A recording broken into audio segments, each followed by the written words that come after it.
Tipos de tejido animal, parte 2. Bienvenidos, estimados estudiantes, a una clase más de Aprendamos en Casa.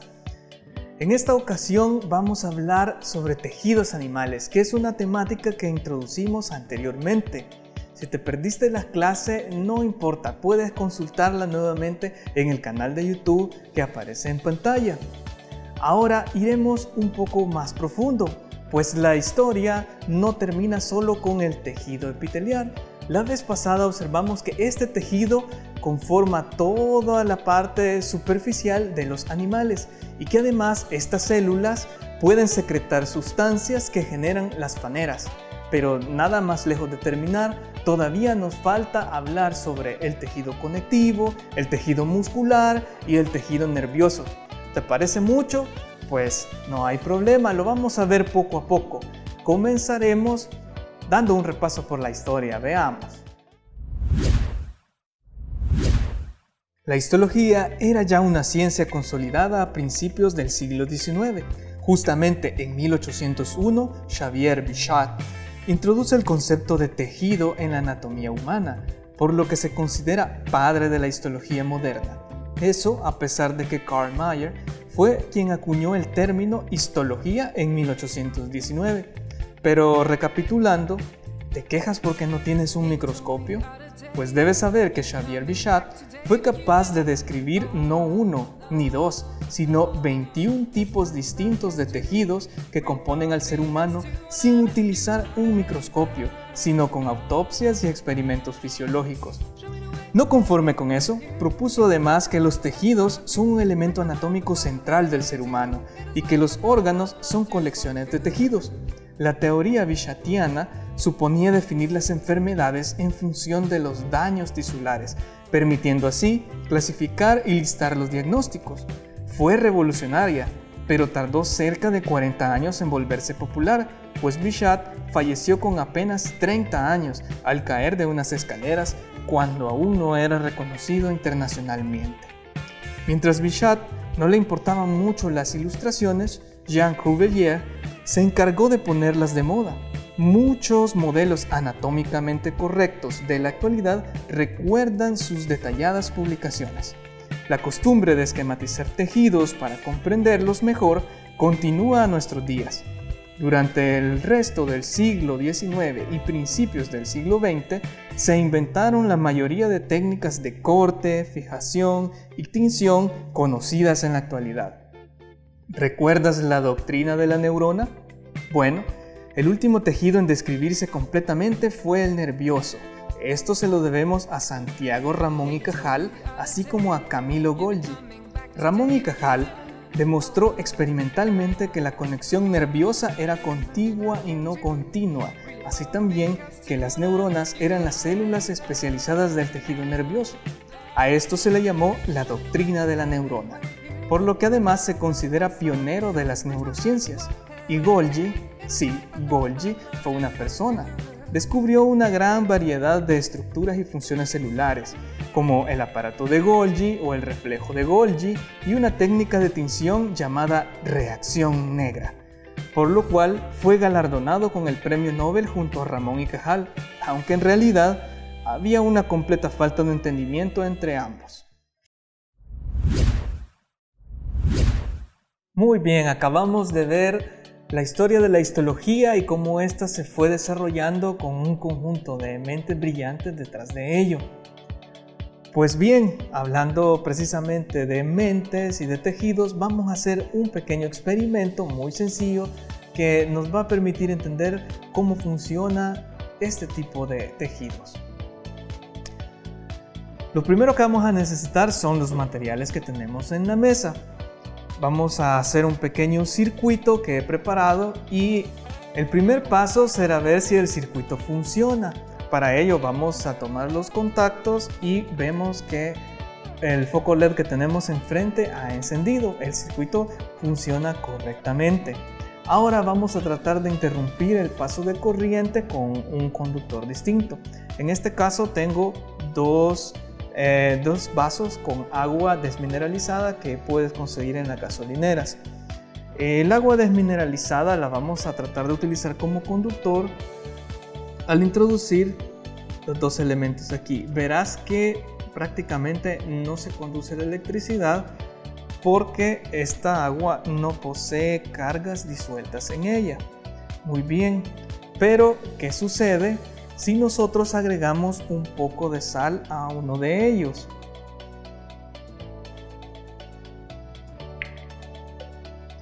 Muy bien, no se necesita mucha de hecho.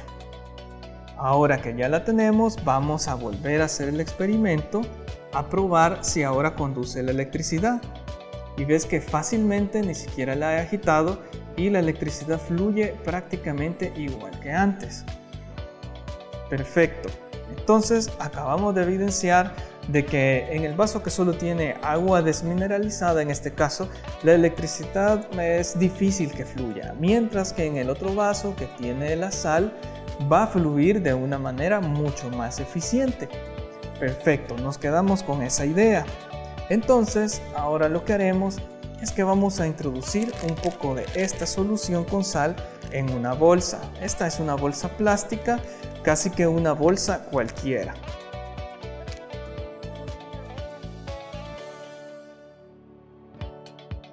Listo. Ya tenemos la bolsa con nuestra agua que tiene sal. La vamos a sellar. Bueno, la vamos a cerrar. Ahora que ya la tenemos lista, lo que vamos a hacer es que la vamos a introducir adentro de este otro vaso, que como sabes tiene agua desmineralizada. Perfecto. Ahora vamos a tratar de ver si nuestro vaso que tiene la bolsa dentro conduce la electricidad. Vamos a volver a hacer la prueba. Puedes observar en el foco LED, también es muy difícil que se encienda, de hecho creo que no se podrá apreciar. Eso significa que la sal contenida dentro de la bolsa pues no ha pasado hacia el exterior del vaso, está contenido por esta estructura de plástico que no deja pasar los iones disueltos de la sal. Pero ¿qué sucede si ahora yo utilizo, por ejemplo, una aguja y empiezo a hacer agujeros adentro de nuestra bolsa? ¿Qué crees que va a suceder? Está fácil, ¿no? Lo que va a pasar es que el agua se va a empezar a intercambiar. O eso esperamos. Si ves, no la he sacado de ahí. Y ahora que esperamos que los iones de la sal se hayan intercambiado entre ese medio interno y externo, veamos si puede conducir electricidad. Bien, lo tenemos listo. Ya la electricidad está fluyendo. Esto quiere decir que a través de esos canales que formamos con los agujeros, la sal pudo pasar del medio dentro de la bolsa hacia el medio externo de la bolsa y lo podemos evidenciar porque ahora conduce la electricidad. Bien, lo que acabamos de observar es muy semejante a lo que ocurre adentro de las neuronas motoras.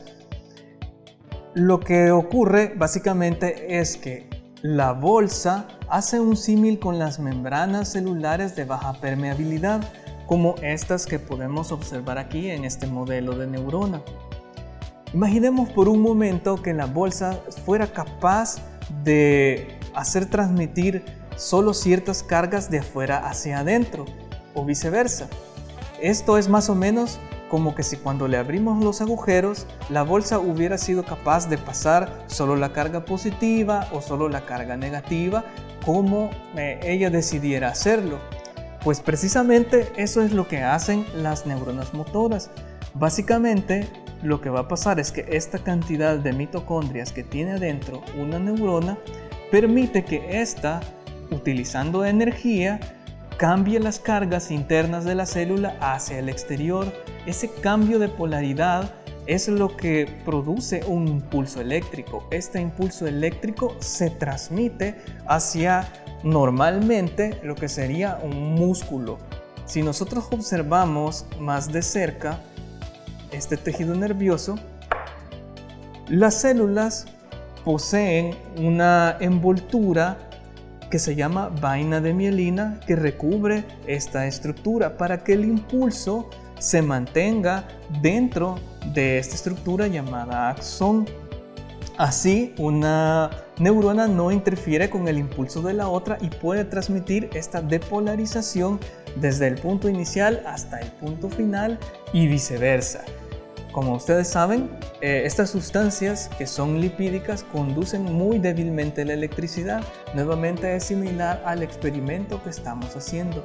Las neuronas trabajan con materiales que son altamente conductores y materiales que no son conductores y además son capaces de cambiar esta polaridad. Eso es lo que los hace tan especiales a estas células. Como ya te diste cuenta, estamos hablando del tejido nervioso. El tejido nervioso se compone de dos tipos de células muy especializadas. Las más famosas de todas, las neuronas, como esta neurona motor, y digamos que sus primas mucho menos conocidas, las neuroglias o células de la guía, que aparecen allá al fondo en el modelo. Entonces, las células de las neuronas tienen una forma muy peculiar, como ramificada. Se componen de un cuerpo llamado soma, que de hecho literalmente significa cuerpo, y de un filamento muy largo que llamamos axón, que es el que transmite los estímulos, como acabamos de explicar, otros filamentos más delgados que se conocen como dendritas y que sirven para comunicarse con las células cercanas. Estas dendritas, cuando se están comunicando con las otras, hacen una conexión a la cual denominamos sinapsis. Las neuroglias, por su parte, son células que dan soporte a las neuronas, es decir, tanto estructuralmente como también les pasan algunos nutrientes, ya que las neuronas son células muy caras, gastan mucha energía para poder realizar sus funciones, pero no tengas miedo de utilizarlas. Bien, ahora hablaremos del tejido muscular. Las células musculares son los miocitos. Al ser alargadas también se les llama fibras musculares. Dentro de cada célula se encuentran las miofibrillas, unas estructuras proteicas en forma de varillas donde se efectúa la contracción muscular coordinada. Las fibras realizan el trabajo mecánico de contracción, acortándose y alargándose, pero no pueden empujar. Las células y sus tejidos se clasifican en dos grandes grupos: músculos estriados y músculos lisos. Los músculos estriados esqueléticos son los que permiten mover el cuerpo. Sus células están repletas de miofibrillas con franjas laterales o estrías muy visibles. Poseen varios núcleos que se ubican a los costados, dejando todo el espacio a las miofibrillas. El músculo cardíaco también es de tipo estriado, se localiza en las paredes del corazón. A diferencia del esquelético, el núcleo celular se ubica al centro y presentan discos intercalares. También pueden bifurcarse. Finalmente, el músculo liso presenta miofibrillas no estriadas y un único núcleo alargado al centro de la célula. Están presentes en las vísceras y realizan casi todos los movimientos involuntarios del cuerpo. Aún nos falta un último tejido fundamental, el conectivo. Son los más diversos de todos. Los tejidos conectivos se encuentran en muchas partes del cuerpo. Se caracterizan porque el espacio entre célula y célula es mayor. Sus componentes básicos son las fibras, matriz extracelular y células especializadas. Según el tipo de fibras y su disposición, se clasifican en laxos, densos, elásticos y reticulares. También existen otros tejidos conectivos que se consideran especializados. El tejido laxo es el más común. Se encuentra como un relleno delgado entre las partes del cuerpo y sirve como un reservorio de líquidos y sales. Las fibras las producen unas células llamadas fibroblastos. El conectivo denso es más fuerte que el laxo, pero menos flexible. Las fibras pueden estar organizadas de manera definida para brindar al tejido resistencia a la tensión. Este tipo de tejido se encuentra en los tendones. Los tejidos especializados son bastante diversos. Entre ellos tenemos el tejido adiposo, Este posee células que almacenan grasas, que sirven de reserva energética para procesos metabólicos. La célula especializada es el adipocito. Los tejidos cartilaginosos y óseos son otro tipo de tejido conectivo. Las fibras de ellos pueden calcificarse, como en el caso de los huesos, lo que les confiere gran resistencia. Las células que secretan la fibra de los huesos se llaman osteocitos. Las células cartilaginosas son los condrocitos y secretan fibras colágeno y elastina. Al contrario de un hueso, el cartílago carece de vasos sanguíneos. Y hablando de la sangre, este es el último tejido fluido. Aunque es de tipo conectivo, las células que lo componen no secretan la sustancia fundamental que les rodea.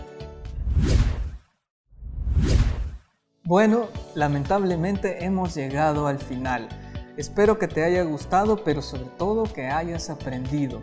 Recuerda mantener tus medidas de seguridad y continúa aprendiendo en casa.